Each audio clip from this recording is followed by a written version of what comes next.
completamente bella y sensual. Algo me arrastró hacia ti como a una ola. Y fui y te dije hola, ¿qué tal? Esa noche entre tus brazos caí en la trampa. Casaste al aprendiz de seductor. Hola, muy buenos días a todos. Como cada sábado estamos en su programa Pregúntele a su médico a través de Radio Mina La Expresión en el 95.3 de FM. A nombre del titular del programa, el doctor Sergio Arnulfo Ávila Toledo, le damos la más cordial de las bienvenidas. Estamos escuchando de fondo a José José con Gavilano Paloma, de la banda sonora de la película autobiográfica del mismo nombre, y cuyo estreno se llevó a cabo el 19 de septiembre de 1985. Día en que nuestro país vivió una de las peores tragedias. A las 7:17 de la mañana con 49 segundos, un terremoto con magnitud de 8.1 en la escala de Richter, con epicentro en el Océano Pacífico mexicano, cerca de la desembocadura del río Balsas en la costa del estado de Michoacán, azotaba a nuestro país. El número preciso de muertos, heridos y daños materiales nunca se conoció con precisión. En cuanto a las personas fallecidas, solo existen estimaciones. 3.192 fue la cifra oficial. Mientras que cálculos por algunas organizaciones no gubernamentales dicen que fue arriba de 20.000. Esto sin duda marcó un parteaguas en la historia de nuestro país y también en la medicina, sobre todo en el área de urgencias. ¿Por qué estamos hablando de eso? Porque el día de hoy tenemos una invitada muy especial. Está con nosotros la doctora Denise Ivette Vergara Esperón. Ella es médico especialista en urgencias médico-quirúrgicas, porque vamos a hablar acerca del tema de urgenciólogo. Bienvenida, doctora. Muchas gracias por la invitación. Es un gusto poder acudir a platicar sobre algo tan importante. Muchísimas gracias. Buenos días. Doctor Sergio, buenos días. Pues buenos días, le damos la bienvenida a la invitada de honor y como tú lo dijiste, este terremoto de 1985 vino a cambiar la pauta de la atención médica en nuestro país. Quizá existían muchas carencias. Tuvo que venir una tragedia para que todo esto se renovara y se diera la atención de urgencias con calidad y calidez, como lo que viene siendo ahorita, a pesar de que mucha gente no entiende la verdadera urgencia y precisamente para eso es este programa. Le damos la bienvenida a todos ustedes, están escuchando Pregúntele a su médico a través del 95.3 de FM. A nombre de la directora general de esta empresa, la licenciada María Luisa Bravo Ortiz, de nuestro jefe de producción, el licenciado Héctor Irán Ercila Hernández, que por cierto hoy nuestro jefe de producción está cumpliendo un año más de vida. Muchas felicidades, licenciado Héctor Ercila. Un abrazo. Esperamos el pastel. Hombre. Eso, ya está por ahí, ya está en producción. De nuestro compañero locutor en turno, el licenciado Lemuel Jonathan Paredes Ríos. En cámaras y micrófonos de Minamérica, agradecemos al ingeniero Ernesto Castañeda Martínez todo el soporte técnico que nos apoya. Y en la conducción del programa, como siempre, todos los sábados, el doctor Fernando Castañón Leo, el doctor Ulises Medina Toledo y el último de sus amigos, el doctor Sergio Arnulfo Ávila Toledo. Antes de iniciar con la doctora, quisiera hacer esta labor social a nombre de la empresa del núcleo Radio Mina, que se ha caracterizado por contribuir para el bien de la población. Invitamos a toda la población para que contribuyan con algún juguete, ya sea nuevo o usado, pero que esté en buenas condiciones, para que sean entregados a estas empresas. Vamos a estar hasta el 22 de diciembre recibiendo todo tipo de juguetes para los niños.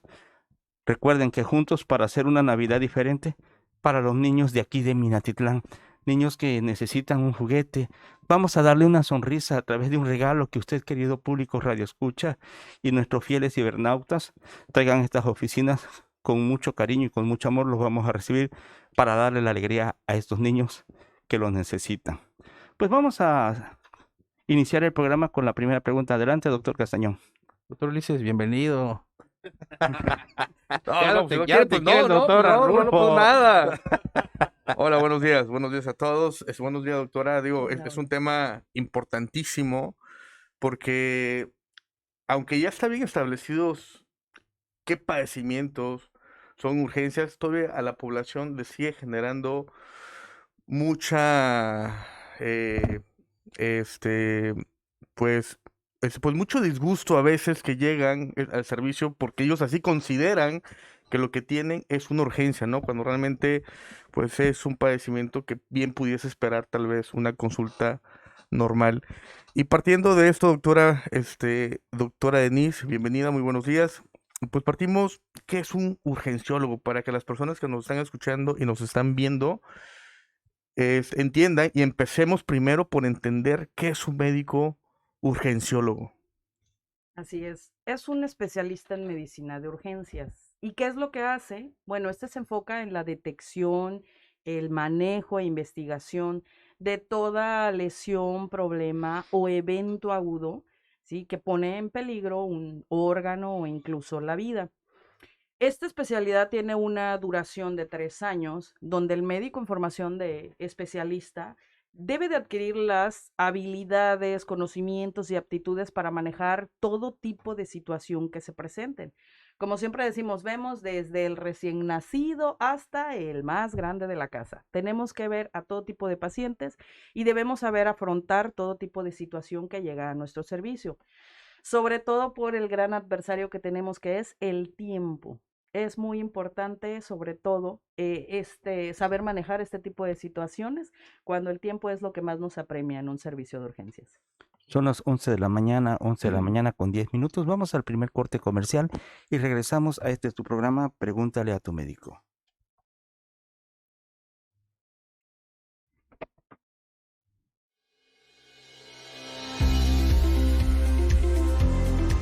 Más de 4 años ofreciendo los mejores artículos, siempre cerca de ti. Ahora en nuestras 3 sucursales. Por ello y más, Garcon es familia, precios justos, variedad, local, calidad, mayoreo,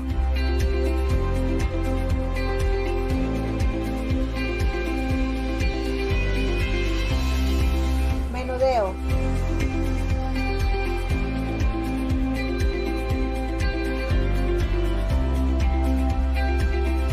productos mexicanos.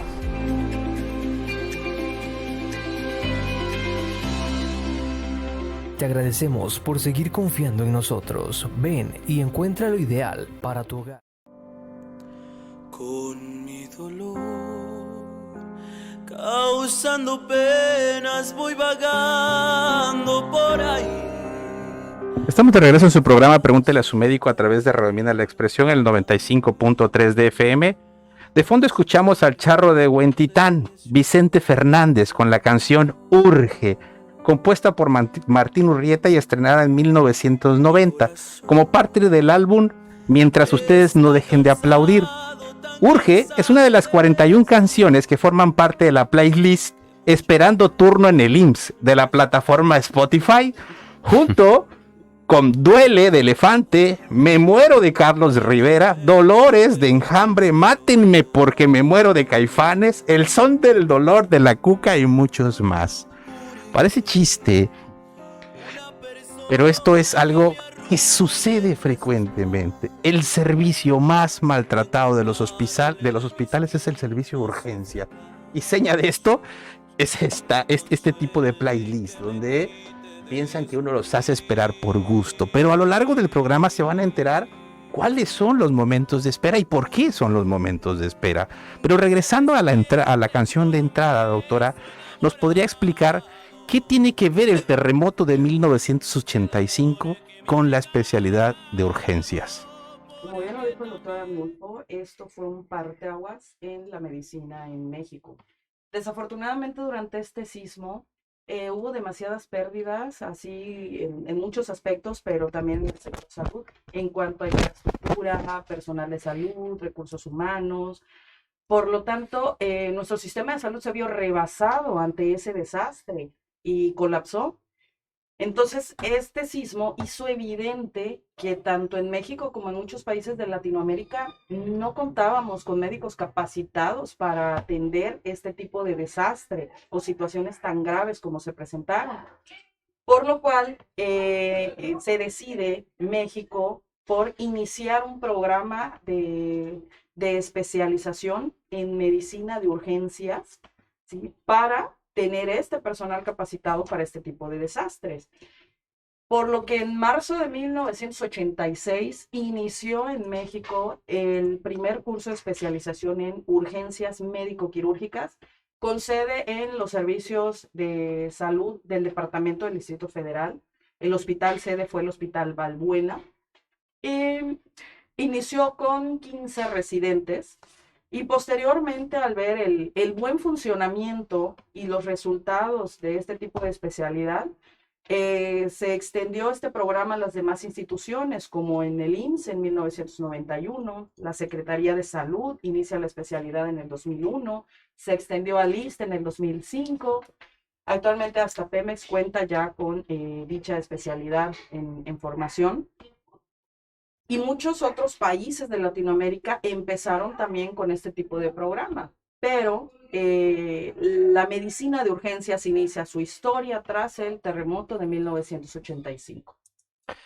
Y partiendo de esto, doctora, esa pregunta es importante que nos las aclare porque entendemos que para los pacientes su padecimiento es urgencia, ¿no? Así sea una tos que lleva 2 semanas con esa tos. Y llegan a las 2 de la mañana al servicio de urgencia, desesperado el papá porque el niño lleva 2 semanas con tos, ¿no? Entonces, partiendo desde ahí, doctora, ¿qué es una urgencia y qué diferencia tiene con una emergencia? Importantísimo que se aclare esto porque vuelvo a comentar, tal vez para los pacientes o para los familiares, lo que tienen es una urgencia y quieren ser atendidos en el momento que lleguen a solicitar la consulta. Así es, doctor. ¿Cuántas veces no hemos oído la clásica frase, me tengo que venir muriendo para que me atiendan? Y efectivamente, Sí, en urgencias, Sangrando. sí. así es. Tenemos lo que es la urgencia y la emergencia. Un concepto realmente mal aplicado, mal usado o simplemente no se les ha explicado como tal que es. Una emergencia es toda situación que implica tomar acciones o decisiones médicas de manera inmediata porque comprometen un órgano o incluso la vida del paciente. Y una urgencia es aquella situación donde debe de ser atendida a corto plazo, no inmediatamente. ¿A qué me refiero con esto? Como decíamos, las gripas, la tos, la fiebre, las crisis nerviosas, crisis asmáticas leves, son una urgencia. Se pueden atender a corto plazo, pueden esperar, ¿sí? Pero, ¿cuál es el problema que sucede con los pacientes? Inician con cualquier evento de esto de los que ya comenté, pero no acuden a valoración hasta que ya esa urgencia se convierte en emergencia. Como bien lo mencionaba, una tos de 2 semanas ya se vuelve grave o evoluciona de mal forma y es cuando ya quieren acudir a un servicio de urgencias volviéndolo una emergencia. Entonces, urgencia puede ser tratada a corto plazo.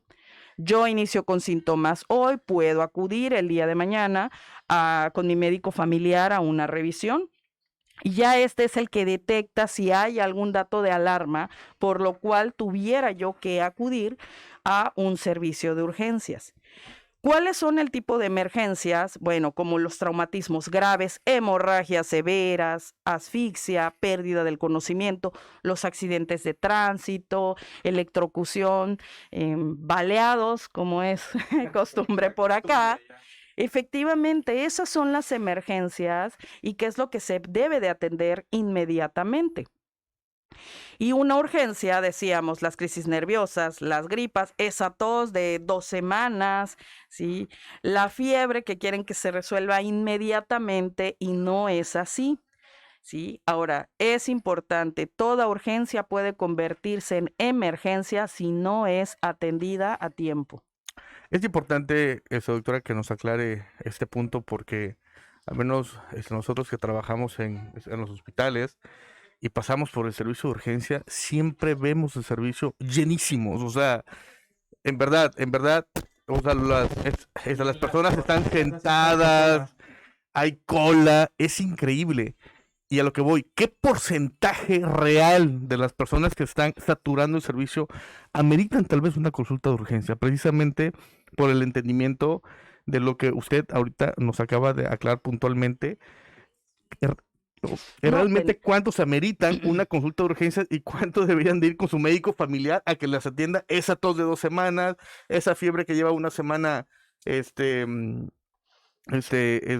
aparición? Vaya, algo que tal vez no amerita o no comprometa su vida en ese momento, y sin embargo, las personas saturan el servicio de urgencia. Supongo debe existir un filtro como tal, una clasificación para poder valorar a los pacientes. ¿Qué le parece si, regresando al corte comercial, seguimos platicando si existen filtros o no en el servicio de urgencias?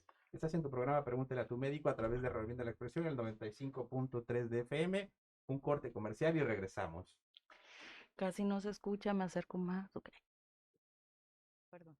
Seguimos en vivo a través de redes sociales. Muchísimas gracias por su atención. Agradecemos mucho que compartan la información para que llegue a muchísima más población. Definitivamente, como lo estábamos platicando, el servicio de urgencias es el servicio mucho más maltratado del hospital, ¿no? Hay un chiste por ahí. Dicen que había un subdirector médico de un hospital X, un hospital X de otro país, ¿no? De México, muy creyente, muy religioso, muy bien portado, siempre actuando con rectitud, ayudando al prójimo, siempre dispuesto a ayudar a la gente, ¿no? Rezaba demasiado. Llega en una ocasión al hospital y resulta que sus médicos no llegaron. Hubo una fiesta y médicos que no son de aquí, que se van de fiesta, no llegaron, ¿no? Y estaba solito. Decía, Diosito, ¿qué voy a hacer? Ayúdame, que no pase nada. Y en eso, un accidente automovilístico, un tipo venía pasando, unos carros chocan y a él queda en medio entre los dos carros y llega todo fracturado al hospital, ¿no? Llega todo fracturado al hospital y lo recibe el médico, ¿no? Pues no tiene médico de urgencias, no tiene a nadie. ¿Qué voy a hacer? Dice. Y se pone a rezar, Diosito, por favor, te lo suplico, ayúdame, haz un milagro con este hombre, mándame un médico, o sánalo, ayúdame, por favor. Y ese hombre que estaba todo fracturado, de repente, baja a Dios y le dice, Ernesto, párate y anda, ¿no? Y pues, por arte de magia, el paciente se para, y ya no existe ninguna fractura, no existe ninguna lesión. Se para y le dice, no, adelante, ya se puede ir. Y ya sale el paciente con los familiares. ¿Qué te pasó? Como siempre, ni una radiografía me tomaron aquí los desgraciados. Parece chiste, pero es polémico. Come on, shake your body, baby, do that conga. I know you can't control yourself any longer. Come on, shake your body, baby, do that conga. I know you can't control yourself any longer. Estamos de regreso en su programa Pregúntale a su médico a través de Radio Vienda la Expresión en 95.3 de FM. Escuchamos de fondo a Gloria Estefan con Conga, lanzada en el año de 1989 y parte de la banda sonora de la serie Sala de Urgencia, un drama médico estadounidense creado por el novelista y médico Michael Crichton, emitido por la cadena NBC entre el 19 de septiembre de 1994 y el 2 de abril de 2009. Con un total de 331 episodios repartidos en 15 temporadas. La serie sigue la vida profesional y personal de los doctores y enfermeras de la sala de urgencias de un ficticio hospital County General del condado de Cook en Chicago, Illinois. Y ahí nos vemos, pues más o menos lo que es una dinámica del servicio de urgencia. Ahora sí, doctora, ¿existe un filtro para el servicio de urgencia? Así es. Afortunadamente ya hace algunos años empezó a aplicarse aquí en nuestra zona. Había comenzado en algunos otros hospitales este tipo de programa. Sin embargo, aquí en nuestra región apenas tiene unos años. Este filtro se llama triage. Triage es una palabra de origen francés que significa elegir, escoger, separar o clasificar. Por lo tanto, el triage es hacer la clasificación de la gravedad de acuerdo a los síntomas o lo que refiere el paciente al llegar al área de urgencias. ¿Por qué? Porque esto nos permite priorizar la atención en nuestro servicio. ¿Qué pasaba antes? El paciente llegaba hablando institucionalmente, se anotaba para una consulta y podían pasar horas y el médico de adentro que está dando la consulta no sabe ni qué había allá afuera. Y nos decían, no, el paciente ya hasta se infartó allá afuera y nunca que lo pasaron. Pero los que están dando la consulta desconocemos por qué venía el paciente. Solo veíamos que los pacientes se anotaban para pasar a consulta.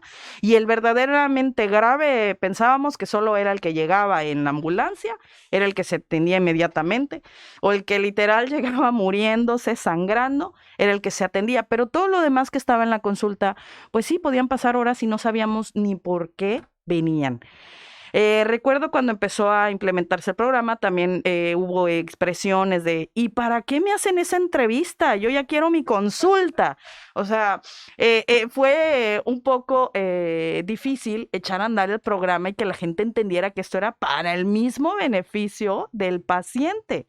Para ellos era una entrevista y que era molesto que ibas tú con dolor o con alguna otra situación y todavía te hacían una entrevista y de ahí te hacían pasar al registro. ¿Por qué se lleva a cabo este proceso? Un paciente llega al área de urgencias y lo primero que hace es pasar al área de triage.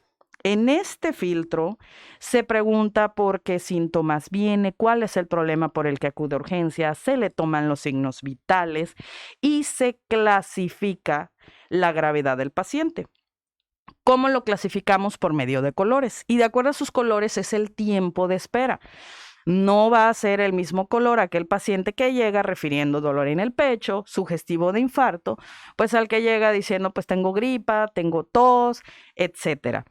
Entonces asignamos colores. Habitualmente cuando el paciente llega se le dice su urgencia es del color tal. Tenemos los carteles donde vienen los colores especificado, qué tipo de padecimientos son de esos colores y el tiempo de espera. Porque también no falta el que se clasifica y se le dice que su tiempo de espera es de hasta 4 horas y dice, oiga, llevo 1 hora y te llegan reclamando que no lo has visto. Entonces, desde el momento que llega, antes incluso de irse a registrar para solicitar la consulta, se le dice, su urgencia es tal color, su tiempo de espera es tal y se le va a llamar en tal lado, ¿sí? O se le va a valorar de tal lado. ¿Cómo son estos colores? Bueno, lo clasificamos como el rojo, es el paciente que llega muy grave, el que necesita medidas inmediatas como una reanimación cardiopulmonar, por ejemplo, el paciente que nos llega en paro cardiorrespiratorio, con pérdida del estado de alerta, el que no puede respirar y que llega hasta azul, morado, de todos colores sin poder respirar. Este tipo de pacientes son clasificados en color rojo, cuyo tiempo de acción es inmediato. De ahí sigue el color naranja. El color naranja es aquel paciente que tiene síntomas graves, pero puede atenderse con prontitud. ¿De cuánto tiempo de prontitud estamos hablando? Es de 15 minutos máximo de su atención. Este tipo de padecimientos son los que llegan con gravedad, pero pueden deteriorarse rápidamente. Por eso la prontitud de la atención de los 15 minutos. Un ejemplo muy común que nos llega de los más frecuentes, pues es la hipoglucemia, la baja de glucosa, que su tiempo máximo que tenemos es de 15 minutos porque sabemos que puede deteriorarse neurológicamente este tipo de pacientes. De ahí continuamos con el color amarillo, que son síntomas, podríamos decir, ligeramente graves, pero en ese momento no compromete la vida del paciente. Estos tienen un tiempo máximo de espera de 30 minutos. Habitualmente son los pacientes que requieren mayor estudio por su sospecha diagnóstica, los que vamos a hospitalizar para estudios y que requieren pues ya un tratamiento a corto plazo, son los del color amarillo. Y de ahí tenemos los de color verde y color azul. El color verde son aquellos pacientes que aunque no tienen una urgencia, requieren de tratamiento. Por ejemplo, una herida superficial que amerita sutura, pero no compromete la vida del paciente, solo requiere receta, por ejemplo, o un solo procedimiento, como aquel que se golpea y quiero descartar que tengo una fractura, le voy a hacer un procedimiento que es una radiografía. Entonces es un paciente que se clasifica en color verde, si los signos vitales están normales, por supuesto, se envía a radiografía y se le otorga la consulta. Y estos tienen tiempo máximo de espera hasta 2 horas. Y el color azul, que es el paciente que no tiene ni riesgo de muerte, que no tiene alguna patología de emergencia, aquel que puede esperar para su atención más de 4 horas, pero se le otorga la atención en urgencias, pero es aquel que también puede tratarse en su centro de salud o en su unidad de medicina familiar, que es a donde puede acudir para tratarse. No tiene ningún dato de alarma. Sí, en estos eran los ejemplos de la gripa, la tos, el cansancio, el dolor de cuerpo, la fatiga, el nerviosismo, el no puedo dormir, todos esos tipos de padecimientos que no deberían de llegar a un servicio de urgencias, a menos que tengan una previa valoración con un dato sugestivo de alarma. Si no, estos pacientes, aunque se atienden, se les clasifica en un color azul y con un tiempo máximo de espera de 4 horas. Lo lamentable de esta situación es que los hospitales están llenos de personas clasificadas en color azul. Azul y verde. Y lo grave de esto es que el azul le roba el lugar al verdadero grave, ¿sí? Quien está en triage tiene 20 pacientes esperando y a lo mejor el paciente número 20 es la urgencia real, pero tienen que evaluar a los primeros 19.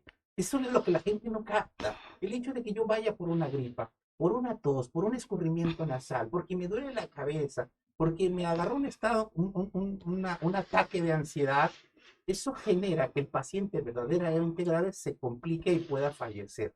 La culpa de generalmente la mayoría de fallecimientos en el servicio de urgencia es la saturación por pacientes que no tenían que estar ahí. Ojo. Y no quiere decir que no ameriten consulta. O sea, obviamente, si tienen algún padecimiento, alguna sintomatología, ameritan una valoración, pero tal vez no en un servicio de urgencias, ¿no? Entonces, es importante que entiendan esa diferencia. 11 de la mañana con 30 minutos. Permítanos hacer un breve corte comercial. Vamos a la identificación legal de esta empresa radiofónica y regresamos a su programa Pregúntale a tu médico, que lo escuchas a través del 95.3 de FM, Radio Mina La Expresión, y en redes sociales a través de Mina Médica, en la página de YouTube y en Spotify. Un corte y regresamos. Muchísimas gracias por el favor de su atención. Seguimos en vivo a través de redes sociales. Desafortunadamente eso es lo lamentable en el servicio de urgencias. Ojo, el triage que acaba de comentar la doctora y la separación de colores debería llevarse en todos los hospitales. Desafortunadamente no se lleva en todos los hospitales.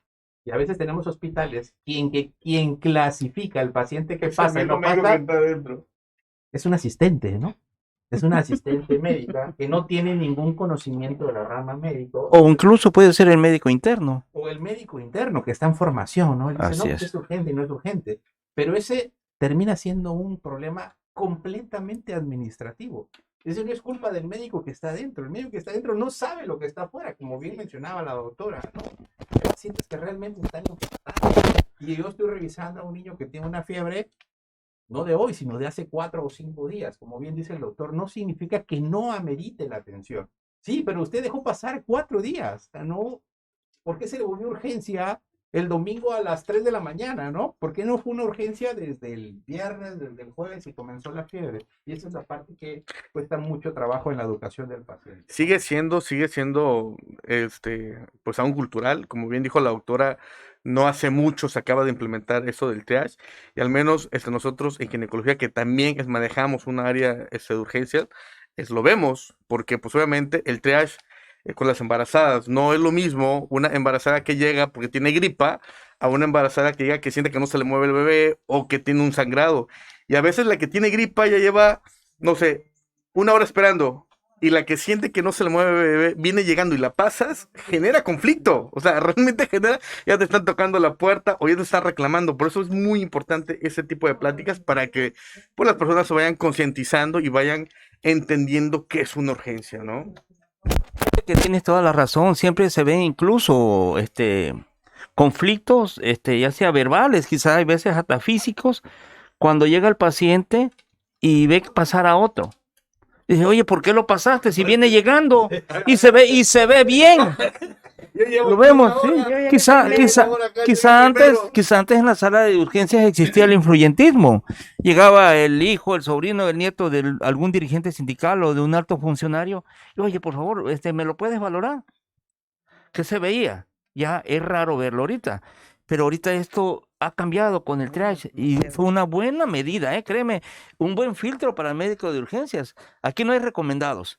Aquí está en juego la vida de un paciente y como tal debemos respetar antes de emitir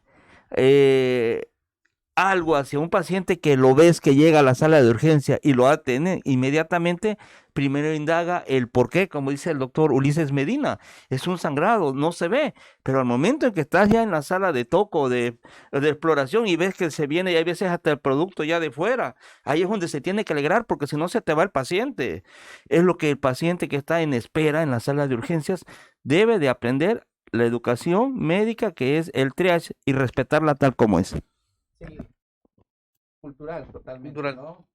Esto lo vemos en la sala de urgencias de pediatría, ¿no? La realidad de 10 pacientes que llegan, a lo mejor uno tiene una urgencia real. Los demás, una irresponsabilidad paterna, una responsabilidad materna por un cuadro que no ha sido atendido desde hace días, pues, ¿no?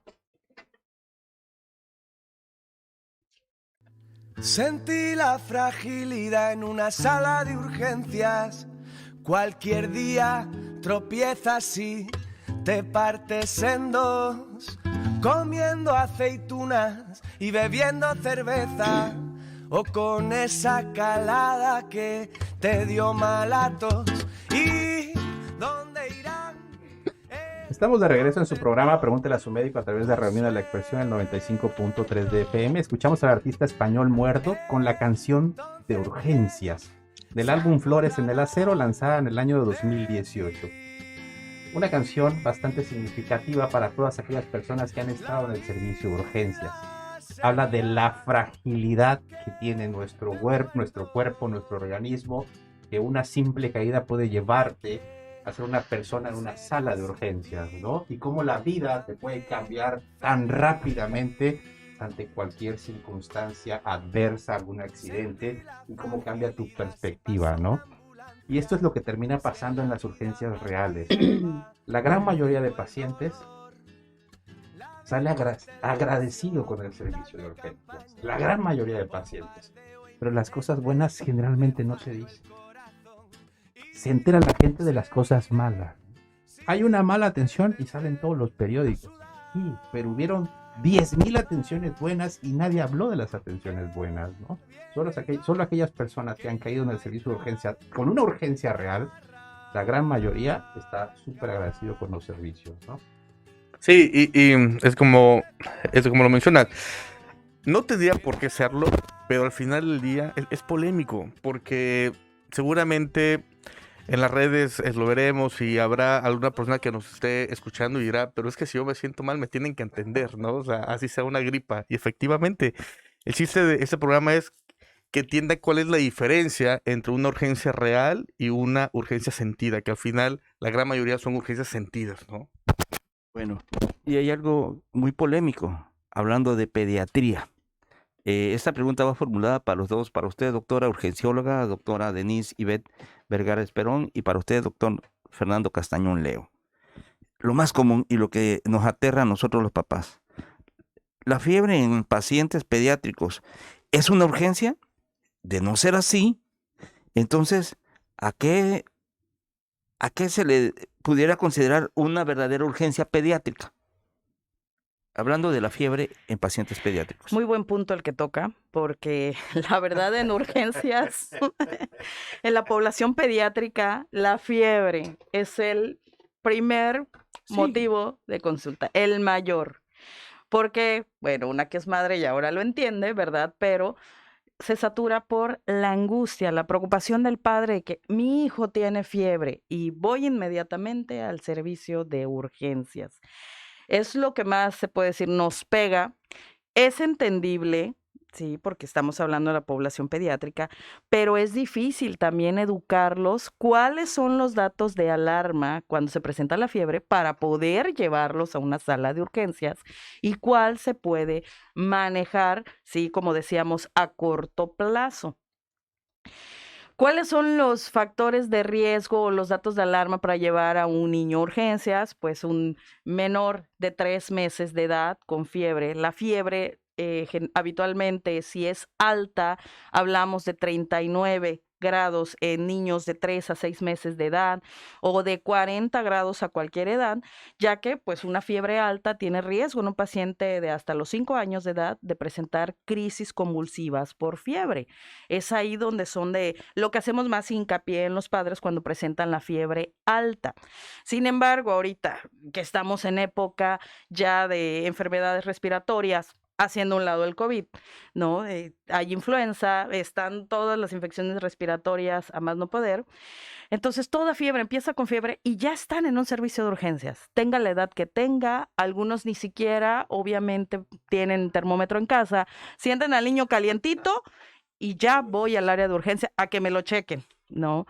Si el niño no tiene dificultad para respirar, alteración de la coloración, ya sea de los labios, de la piel, no tiene erupciones cutáneas, si el niño no se ve de mal aspecto, está apenas empezando con la fiebre, no es necesario que acuda a urgencias.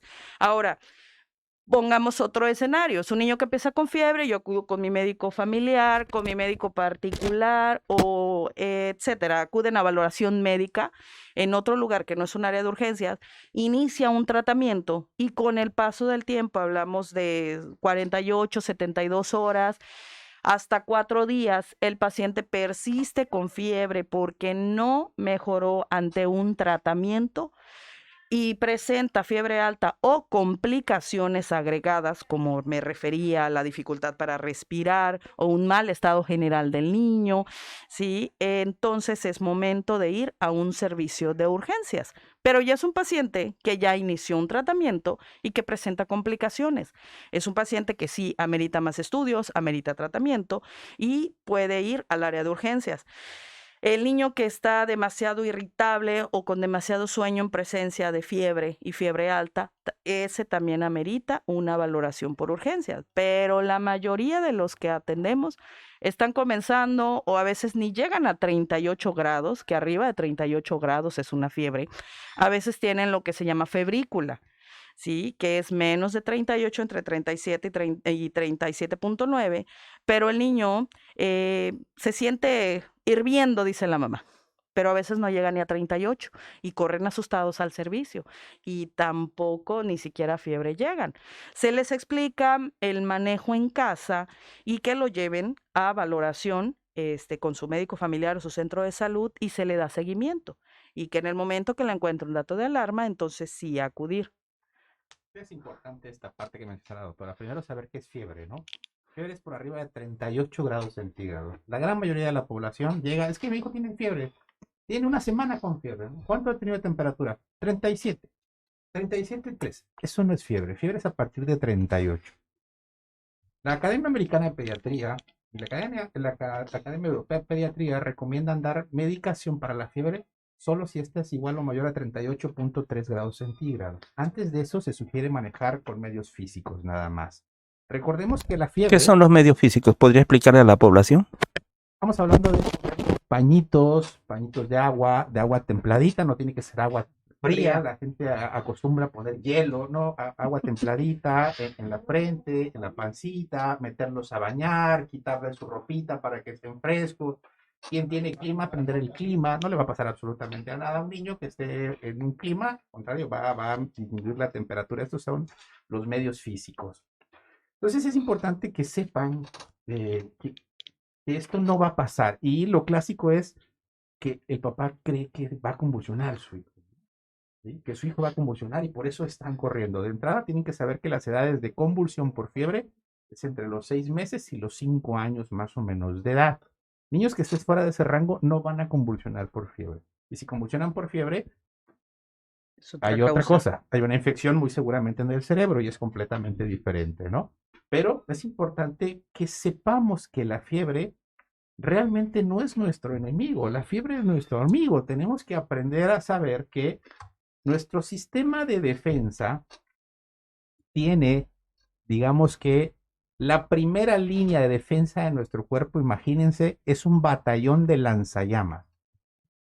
Entra un invasor, un virus, una bacteria, un parásito, un hongo, y quiere atacar a nuestro cuerpo. Nuestro cuerpo es un país. Ese país activa una alarma porque lo están invadiendo. Y entonces hablan al ejército y le dicen al ejército, lo están invadiendo. Y el ejército de nuestro cuerpo, al primer batallón que manda a pelear, es un batallón de lanzallamas. Entonces están tirando fuego, ¿sí? Para matar a los virus, a las bacterias, a los hongos y a los parásitos. Lo mismo que hacemos nosotros cuando hervimos el agua, preparamos, cocemos los alimentos precisamente para matar esas bacterias. Entonces, si yo a la fiebre le doy inmediatamente medicamento, ¿qué hago? Le cierro el gas a mi ejército de lanzallamas y en consecuencia mi sistema inmunológico disminuye su capacidad de defensa. Entonces lo primero que tenemos que saber es esto. La fiebre es ocasionada por mi cuerpo, no por el virus, no por la bacteria, no por el parásito, no por el hongo. Es mi cuerpo tratando de defenderse. Entonces, ¿qué tengo que hacer?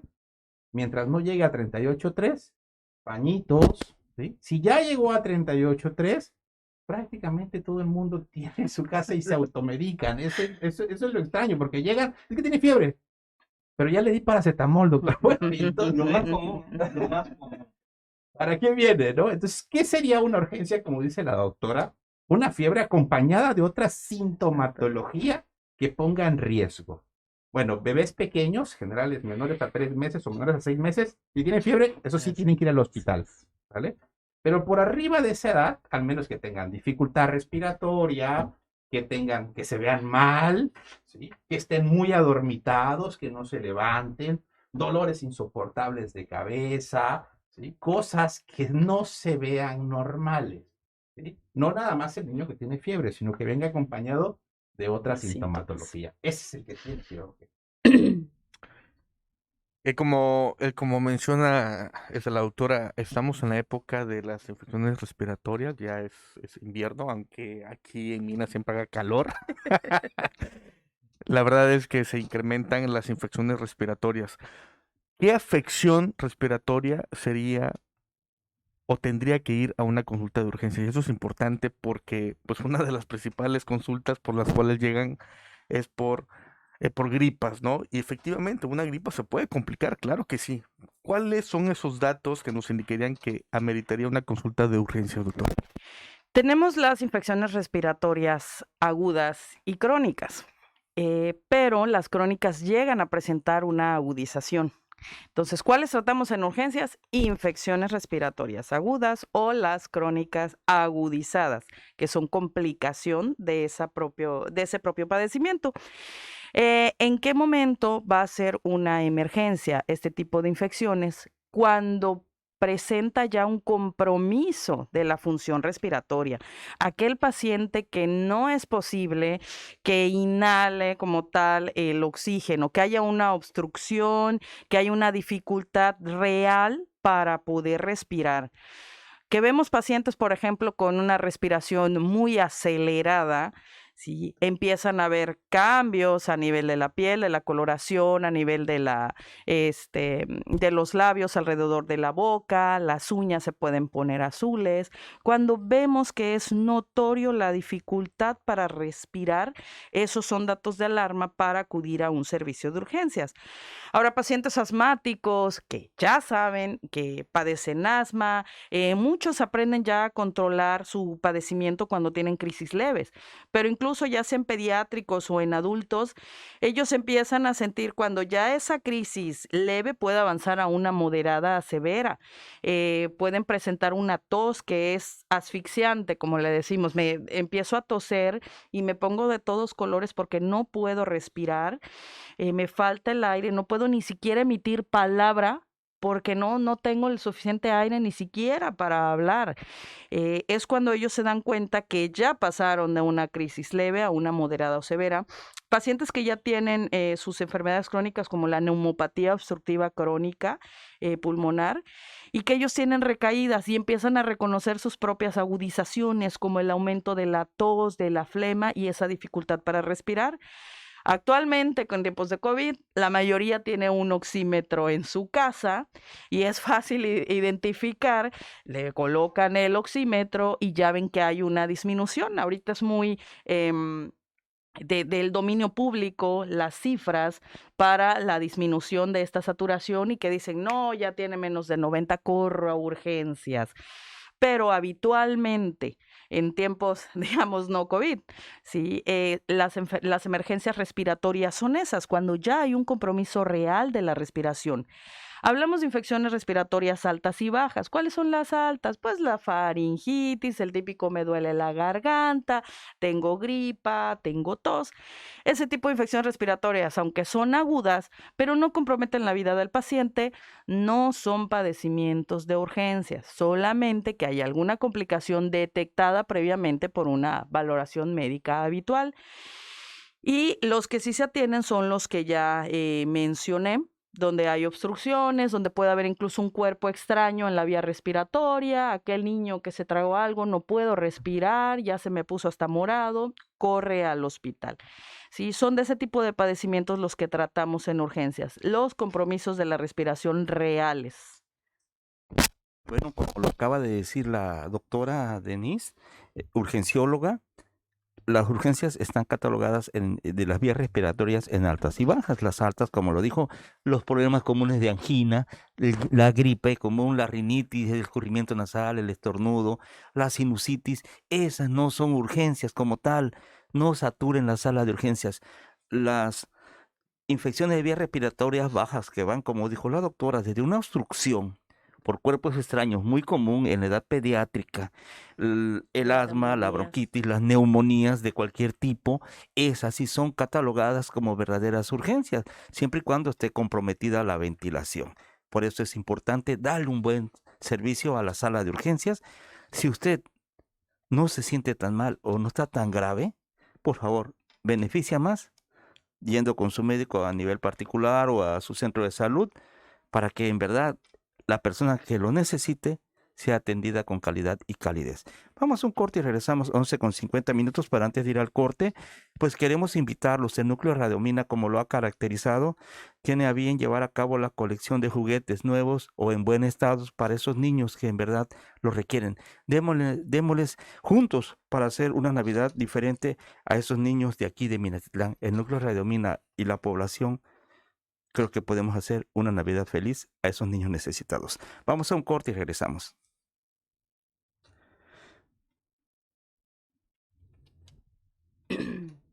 Seguimos en vivo a través de redes sociales. Muchísimas gracias por el favor de su atención. Agradecemos mucho que compartan la información para que llegue muchísima más población y obviamente estemos enterados de lo que es un servicio de urgencias. La realidad es que el servicio más saturado siempre es urgencia, ¿no? Parece campo de guerra, de verdad. A veces El más hay golpeado. gente en el suelo, hay gente sentada. ¿Y sabes por qué, Fernando? Porque lo vemos, vamos en el vehículo y pasamos por cualquier institución de salud. Lo primero que vemos es la sala de urgencia. Y la gente esperando, atiborrado, gente tirada en el piso, esperando al familiar. Y lo importante es que en una urgencia no vayan muchos, que vayan en verdad los más necesitados que puedan brindarle la atención al paciente, que si requiere que lo ayuden a caminar o algo, pero van hasta 4 o 5 personas con un solo paciente, pues también eso no ayuda en nada. Y otra cosa importante es que y otra cosa importante también es esa parte de la información, ¿no? Tienen que entender que el médico de urgencia está atendiendo urgencias, ¿no? otro de los grandes conflictos es que no me han dado información de mi familiar. Si no le han dado información de su familiar, esté tranquilo. Claro, no hay ningún cambio. Porque no hay ningún cambio, todo está bien o todo va evolucionando adecuado, ¿sí? Preocúpese cuando le den información, porque eso significa que las cosas pueden no estar yendo bien, que no todo el tiempo es así, pues, pero a lo que voy es, si no le han dado información, es porque no ha pasado nada malo. Entonces, mantengan la calma, ¿no? Porque el irles a dar explicación, el irles a dar información, significa que dejemos de atender a un paciente que está intubado, un paciente que está infartado. Ellos tienen algo que se llama sala de choque. Por ejemplo, en el hospital de Coatzacoalcos, ¿cuántos cuartos de choque tienen? ¿Cuartos? Bueno, módulos de choque, camas de choque. Solo una, solo un área una, de pero choque. Normalmente, ¿cuántas áreas de choque se hacen áreas de choque? ahí? Lo que pasa es que área es solo una, tiene 2 camillas, pero hemos llegado a tener en un espacio pequeño hasta 7 camillas. O sea, es un área pequeña, pero muy saturada, Sí. lamentablemente. Y estamos hablando que esos pacientes son de que no te puedes despegar de ellos. O sea, son pacientes que tienes que estar ahí muy puntual, ¿no? Y entonces, el ir a salir y dar información del pacientito que llegó por fiebre, del pacientito que llegó porque tenía una tos, del pacientito, como le pasa muy seguido a ustedes del servicio de ginecología, ¿no? La señora que llega embarazada a las 4 de la mañana porque tiene un flujo amarillo, ¿no? ¿Desde cuándo tienes flujo amarillo? No, pues desde hace como 8 días, ¿no? O sea, esa no es una urgencia, ¿no? Y hace que el médico pueda dejar de atender a la persona que realmente tiene una urgencia. Bueno, estamos de regreso a su programa Pregúntele a su médico a través de Ramírez La Expresión, el 95 FM. Estamos con la doctora Denise Vergara, infeccióloga. Doctora, ¿qué es un traumatismo craneoencefálico y cuándo debemos acudir al servicio de urgencia? El traumatismo craneoencefálico, sí, es una contusión o golpe en la región craneal o facial que puede herir el cuero cabelludo, la cara o que puede afectar en mayor o menor medida el nivel de conciencia de un paciente. Un trancazo en la cabeza. Trancazo en la cabeza. Este puede presentar varios grados, leve, moderado o severo. ¿Cuándo acudir a un servicio de urgencias? Bueno, hay síntomas inmediatos y síntomas a corto plazo. ¿Cuáles son los inmediatos? Bueno, primero, lo más importante es saber de qué manera ocurrió ese golpe. No es lo mismo que me diga un paciente, me resbalé sobre el piso mojado, caí de sentón, caí hacia atrás y me golpeé la cabeza. A aquel que estaba trabajando en un andamio, que estaba a cierta altura, que cae de la misma forma y tiene un golpe pues de mayor impacto. Entonces, lo primero es saber, para nosotros es tan importante saber lo que llamamos la cinemática del trauma. ¿De qué manera ocurrió este golpe? Y de ahí los síntomas que van presentando. Algunos desde los síntomas como un dolor intenso de cabeza, mareo, a los que presentan desde el momento o a corto plazo la pérdida del estado de conciencia. Puede haber vómitos sin estar precedido de náusea, mareo, visión borrosa, dificultad para hablar, incluso amnesia, que llamamos amnesia, no recuerdan desde el momento en el que pasó el golpe y el siguiente tiempo no lo recuerda el paciente. Ese es otro dato de alarma. Dependiendo, como decíamos, de los síntomas y la forma en que sucedió el evento, es como podemos catalogar a un traumatismo de cráneo leve, moderado o severo.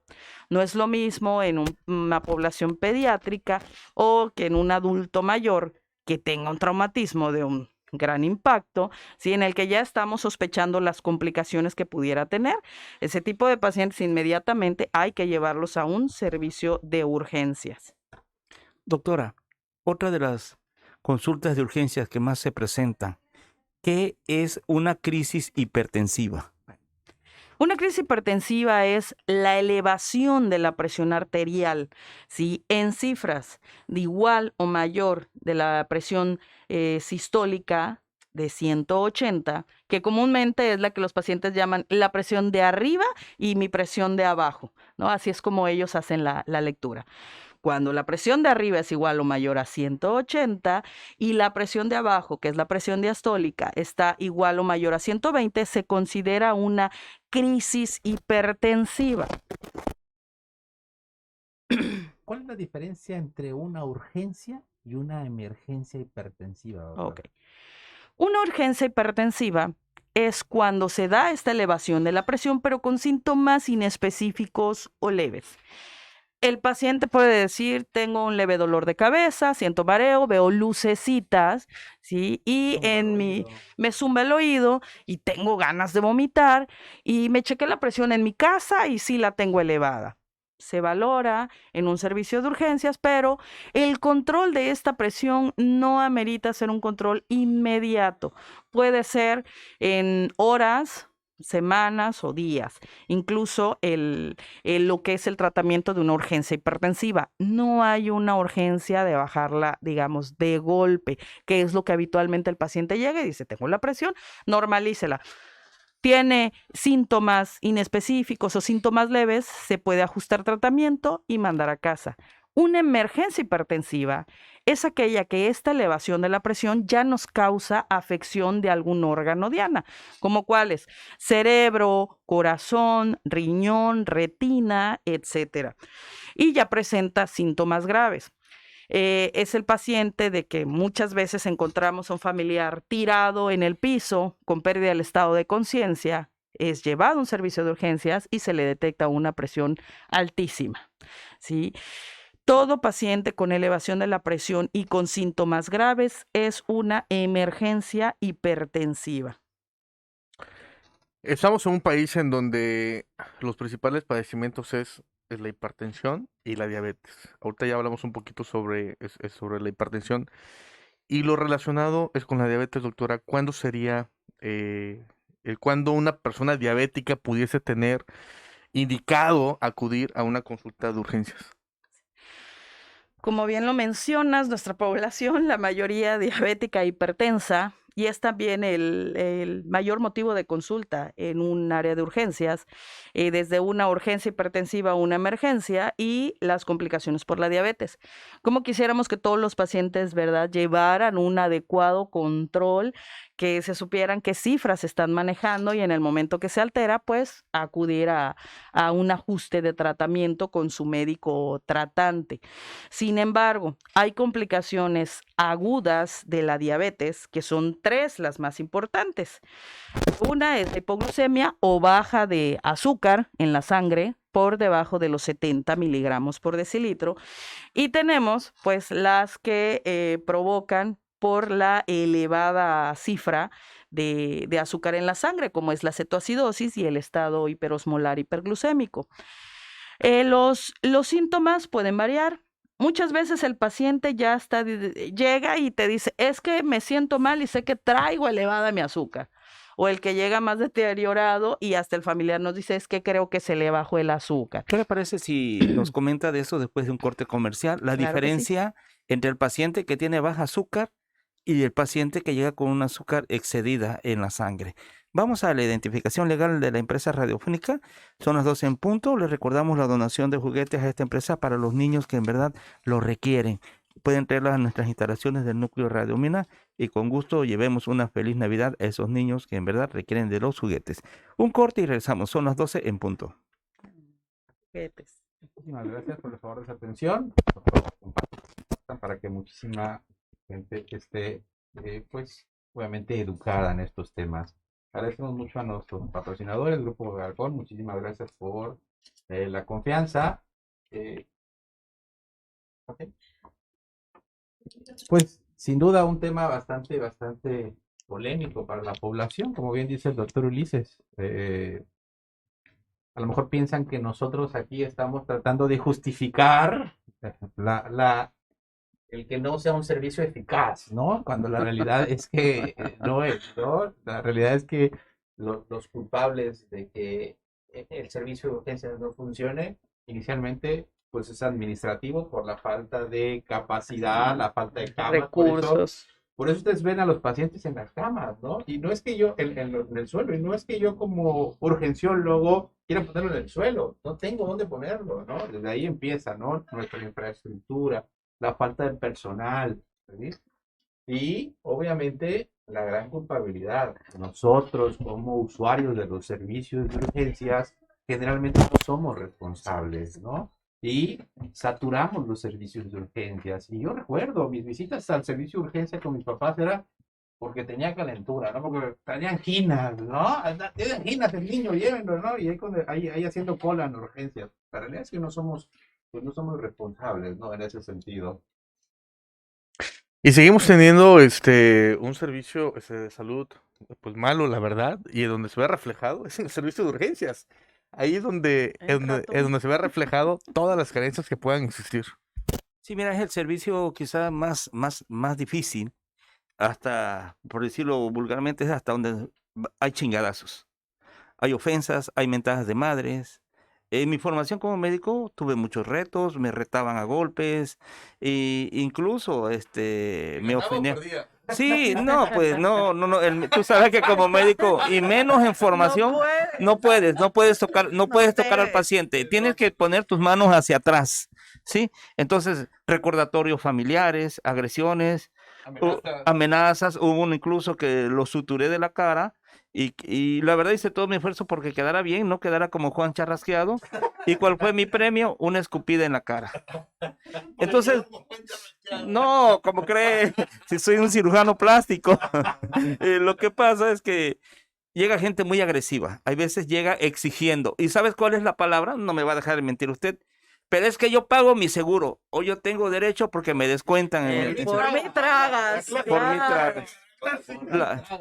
Pero no saben lo que hay atrás de un médico de urgencias, todo lo que se desvela, todo lo que vive, todo el estrés emocional que el paciente tiene. Eso es muy importante, que el paciente, antes de agredir al médico, comprenda que también es un ser humano, que se cansa y que vive constante estrés. Ulises, no me vas a dejar mentir.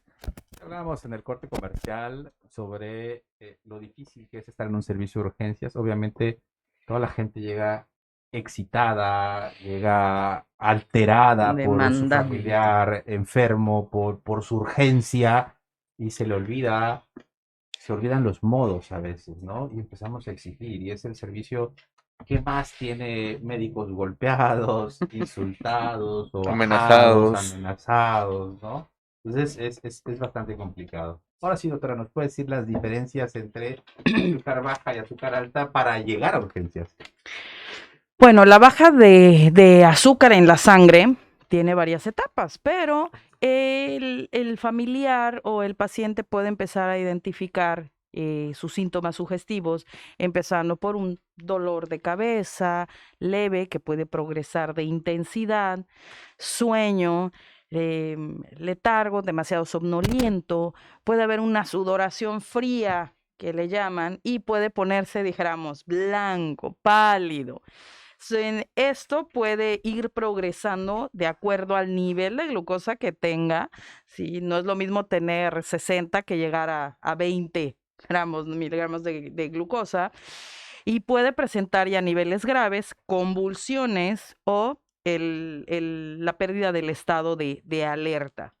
Habitualmente el paciente o el familiar llega y pues habitualmente ya identifica estos síntomas, y cuando llega a un área de urgencias dice: a mi mamá, mi papá, el familiar que lleve, se le bajó el azúcar. Ah, ¿cómo lo sabe? Mírelo, ya empezó con sueño, está todo sudado, desvariaba, ya ahora no me responde, y efectivamente se corrobora el diagnóstico en la prueba inmediata de checarle su glucosa. Es diferente, esta es una urgencia que, bueno, más bien es emergencia, porque sí compromete la vida del paciente. Sí. Sobre todo, mientras más tiempo pase un paciente con una baja de glucosa, más riesgo tiene de secuelas, sobre todo neurológicas. Por eso es una emergencia. En cambio, el paciente que presenta niveles elevados de glucosa tiene un rango todavía de tiempo. Incluso hay pacientes que dicen, no, yo no puedo tener mi glucosa normal porque entonces me siento mal. Yo teniéndola arriba de 200 o manejándola en 300, yo me siento muy bien, doctora. Es lo que habitualmente dicen. Y son pacientes mal controlados, pero que como no sienten algún malestar, pues ellos dicen, no, pues ¿a qué voy? Y ya cuando sienten malestar, eso es porque ya están manejando una glucosa arriba de 500, mínimo, arriba de 500. Y aquellos también que no prestan atención a sus síntomas. Pueden empezar a estar orinando más frecuente, sobre todo en la noche, que se paran muy seguido en la noche a miccionar.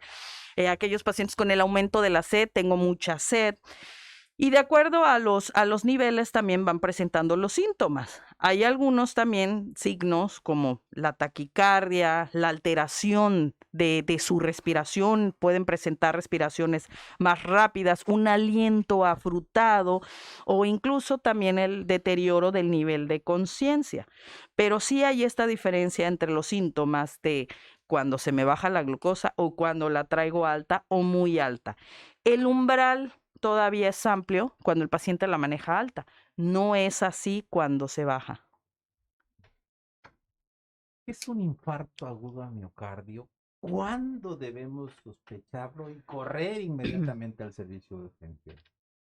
Bueno, todo dolor de pecho que tiene un paciente cree que se está infartando.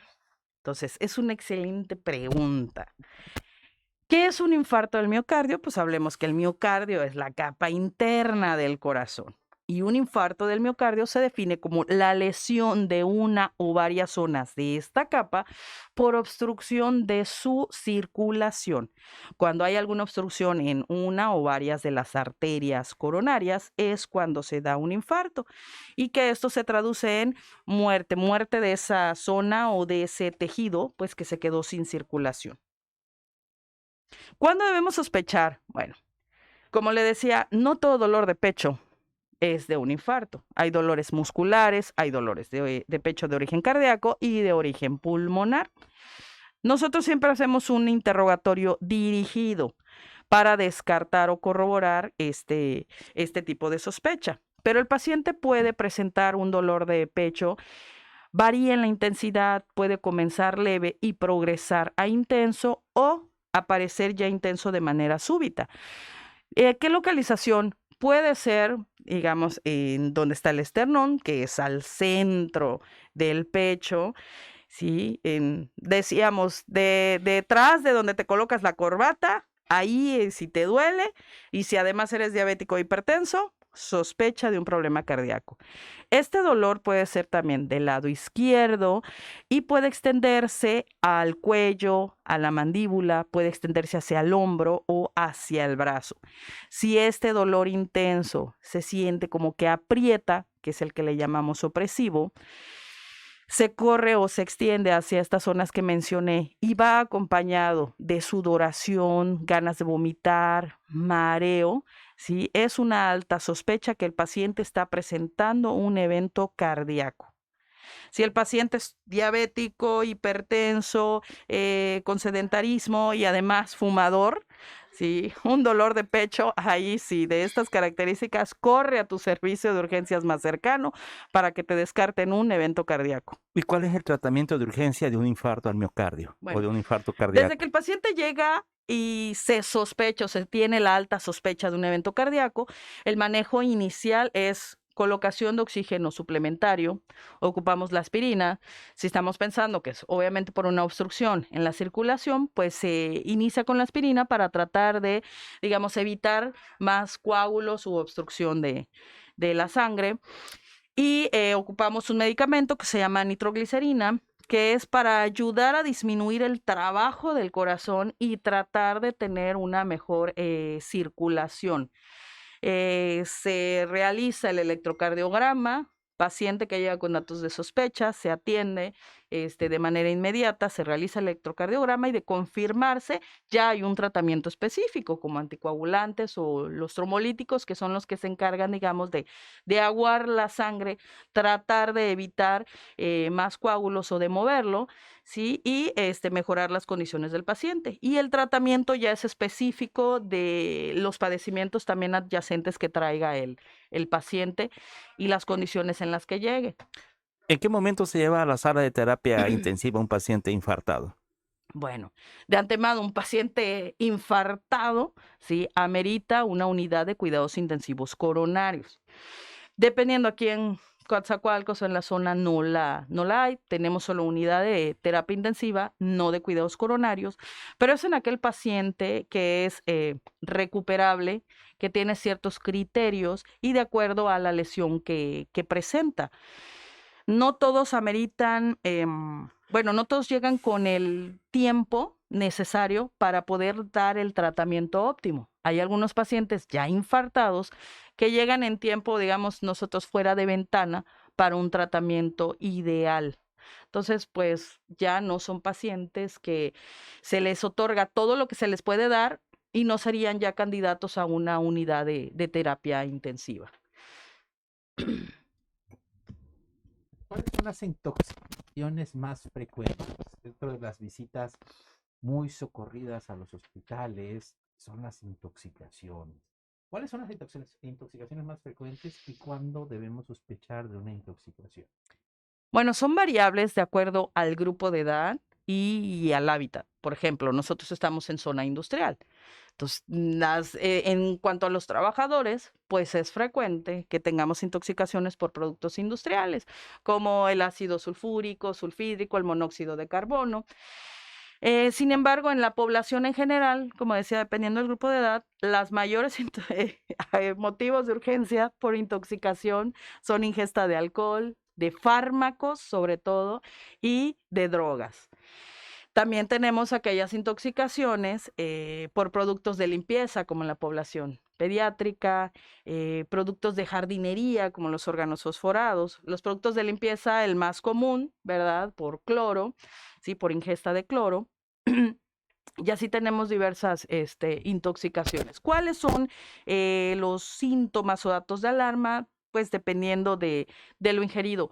Lo ideal es que cuando llega un paciente con sospecha de intoxicación, pues que nos dijeran, se tomó tal medicamento, encontré tal cajita, o estaba en la cocina, vi al niño y huele incluso, ¿no?, a alguna sustancia. Hay algunos que pues se puede percibir si ingirieron accidentalmente gasolina o algún disolvente, que puede percibirse el olor. Entre los síntomas son variables de acuerdo a la sustancia, como cambios en la piel, erupciones, o como decíamos, la coloración azul alrededor de la boca, las uñas. Puede haber alteraciones del estado de conciencia, muy somnoliento o ya con deterioro, pérdida del estado de conciencia. Hay las digestivas, como es el vómito, la diarrea, dolor abdominal. Están las respiratorias, la dificultad para respirar, como cuando inhalas alguna sustancia, tienes hasta dolor de pecho tan solo a la inhalación, y se puede ver un compromiso respiratorio, incluso una tos en accesos, dependiendo de la sustancia que hayan inhalado. Es variable el cuadro, pero cada vez es más fácil para alguien identificar si algo consumió o con algo estuvo en contacto o algo que haya inhalado. Sí, como lo dijo la doctora, existen varios tipos de intoxicaciones. Tenemos las ingeridas, las inhaladas y las tópicas, que también algunas llegan a ser muy agresivas. En mi mente, en lo que usted estaba hablando, me vino las tragedias o las contingencias que han existido en nuestra región. Recuerden que estamos en una zona industrial y dentro de lo que más afectaba a la ciudad de Minatitlán, que afortunadamente y gracias a Dios ya no ha habido, son por el amoníaco. Las fugas de amoníaco masivas que causó muerte a individuos como a la fauna, y que afortunadamente ya no se están dando. Pero sí, yo recuerdo que mi respeto para los amigos de las salas de urgencias, no solo de Pemex, que es al que le compete, porque ahí tiene al amoníaco, que es del complejo petroquímico Cosoleacaque, que era el productor mundial número 1 a nivel mundial, y pues lógico, habían accidentes de este tipo. Afortunadamente ya disminuyeron, ya casi no se ven. Trabajaban muy duro, Protección Civil, los cuerpos de socorros de las instituciones, las salas de urgencias del hospital de Pemex, del Seguro Social, del ISSSTE, del Hospital General. Mi respeto para todos esos médicos, porque no eran de uno, eran de cientos de personas que llegaban intoxicados por este gas llamado amoníaco. Y es lo que se me viene en mente. Debemos de saber en qué momento vamos a acudir a la sala de urgencias para no entorpecer las labores en los que en verdad lo necesitan. Adelante, doctor Castañón. Y desafortunadamente la gran mayoría de intoxicaciones son por irresponsabilidades, ¿no? Ujú. En casa y metemos el solvente en una botella de refresco. Grave metemos error. Cuando tienen un alto porcentaje de ellos, por ejemplo, los productos para la limpieza del hogar huelen ricos y los niños no identifican que es algo dañino y se echan el buche, ¿no? Igual cloro, solventes, gasolina, la gran mayoría son por irresponsabilidades. O los medicamentos, ¿no? Dejamos Sí. medicamentos ahí, medicamentos para la diabetes o para la hipertensión, que es lo que generalmente maneja nuestra población, o la pastillita para dormir, viene el bebé y se las botanea, ¿no? Entonces, hay que tener mucho cuidado con los medicamentos no deben estar al alcance de los niños, aunque sean multivitamínicos, no tienen que estar al alcance de los niños. Por ejemplo, vitamina C, que puede causar una úlcera, ¿sí? Si se botanean todas las pastillas, puede causar una úlcera gástrica sin ningún problema, ¿no? Entonces, es importante los solventes, tenerlos bajo llave o donde ningún menor los encuentre, ¿no? Porque sí, desafortunadamente son diatrogénicas, es decir, por irresponsabilidad. Sí, tiene usted toda la razón, doctor Ulises y doctor Castañón.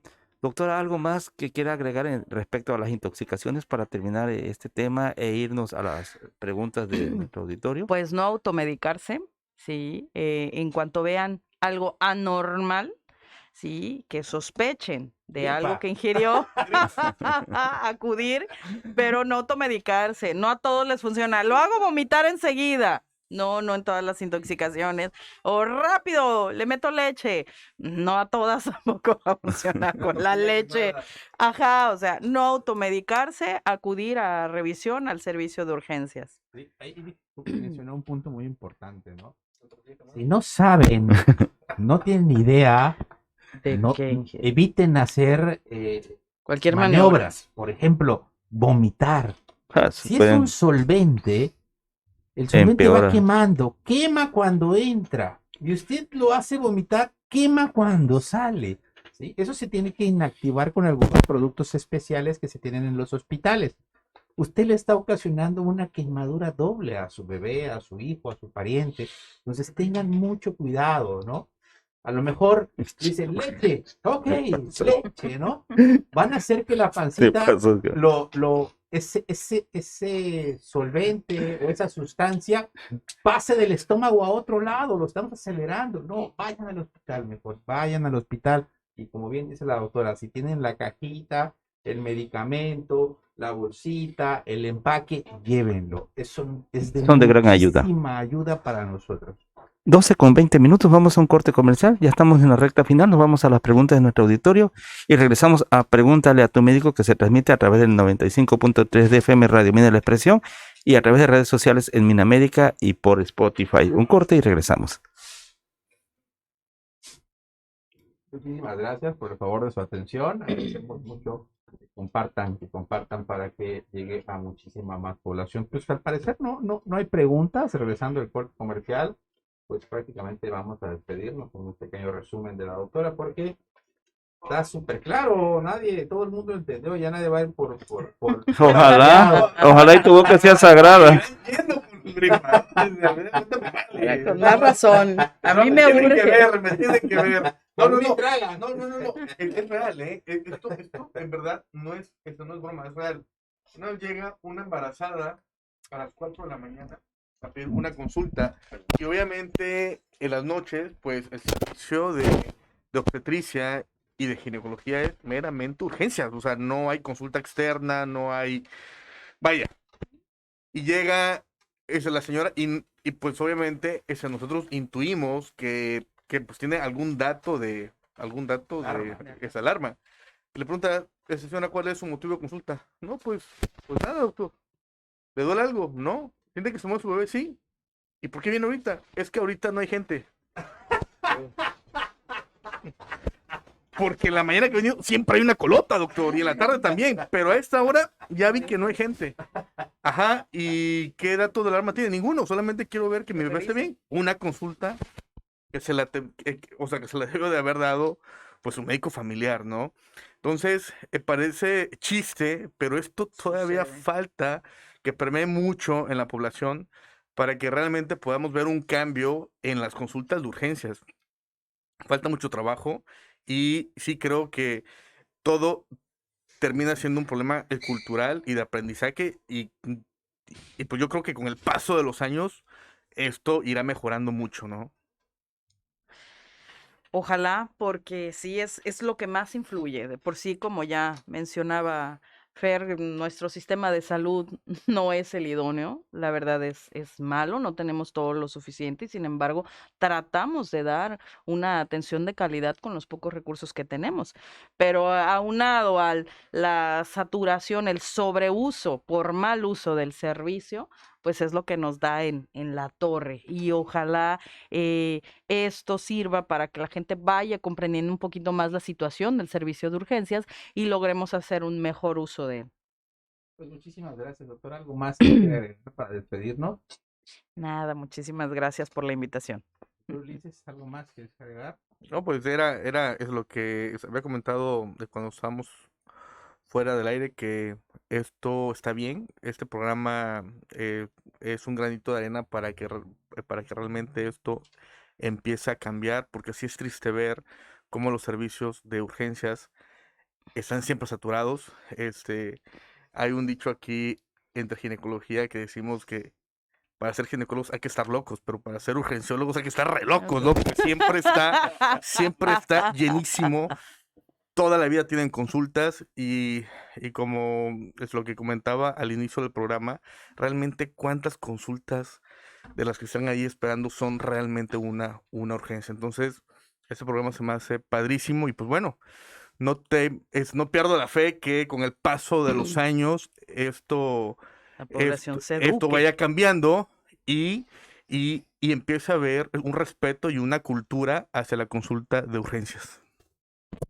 Y este programa no es para justificar también a nuestros compañeros de urgencias, es para que la población vaya haciendo conciencia del verdadero uso de una sala de urgencias. No sé si tú deseas agregar algo más, doctor Castañón. No, nada más que ojalá, como bien dice, este granito de arena sirva para que aprendamos a valorar los servicios de urgencias, aprendamos a diferenciar qué es una urgencia y qué no es una urgencia y no compliquemos al verdadero paciente que sí tiene una urgencia, ¿no? Y ser solidarios, ¿no? Ser solidarios. Si usted tiene una gripita o una tos y viene alguien pues que chocó, alguien que derrapó, alguien que se accidentó, pues obviamente está sobre usted, pues, porque lo de usted puede esperar y eso no, es importante esta parte, ¿no? Nos despedimos. Le damos las gracias infinitamente a la doctora Denise Ivette Vergara Esperón por su tiempo. Viene de guardia allá, fíjense, el amor a la camiseta y el compartir y compartir su experiencia aquí con los grandes amigos. La verdad estuvo el tema muy bonito, y como usted lo dijo, doctor Castañón, es cultura médica, enseñar a la población a darle un buen uso a una sala de urgencia y no llegar a mentar madres y esperar a que me atiendan, pero de ya, porque así lo dicen, me atiendes porque me atiendes, cabrón. O te mientan la madre, en fin, tantas cosas. El médico de urgencia se enfrenta a todo. Entonces, hacer conciencia y como dicen, como das, te darán. Entonces, hay que guardar la calma. Todos son urgencias, pero hay unas que son mucho más y que de ello pende su vida en minutos. Nos despedimos a nombre de los concesionarios de esta empresa, de la cual es directora general la licenciada María Luisa Bravo Ortiz, a nombre de nuestro jefe de producción, el licenciado Héctor Irán Elcila Hernández, que hoy está pequeñito, cumple 40 y tantos más, de nuestra administradora, la señora Isabel Velázquez López, de nuestros compañeros locutores en turnos, precisamente nuestro jefe de producción, el licenciado Héctor Irán Elcila Hernández, y ya está con nosotros don Bonifacio Luría Martínez. En el soporte técnico de cámaras y micrófonos de redes sociales en Minamérica, agradecemos al ingeniero Ernesto Castañeda Martínez, A nombre de mis compañeros, el doctor Ulises Medina Toledo, Fernando Castañón Leo, el último de sus amigos, el doctor Sergio Arnulfo Ávila Toledo, les decía buenas tardes, no sin antes invitarlos para que aporten su juguete, ya sea que esté nuevo o en buen estado, para esta empresa radiofónica, la cual distribuirá a los niños que en verdad requieren de un juguete y hagamos una Navidad feliz. Desprendamos una sonrisa a esos niños que en verdad requieren de un juguete. Si usted tiene muchísimos y quiere separarse de unos, con mucho gusto y con mucho amor serán recibidos en las instalaciones del Núcleo Radio Mina. Buenas tardes. Nos despedimos.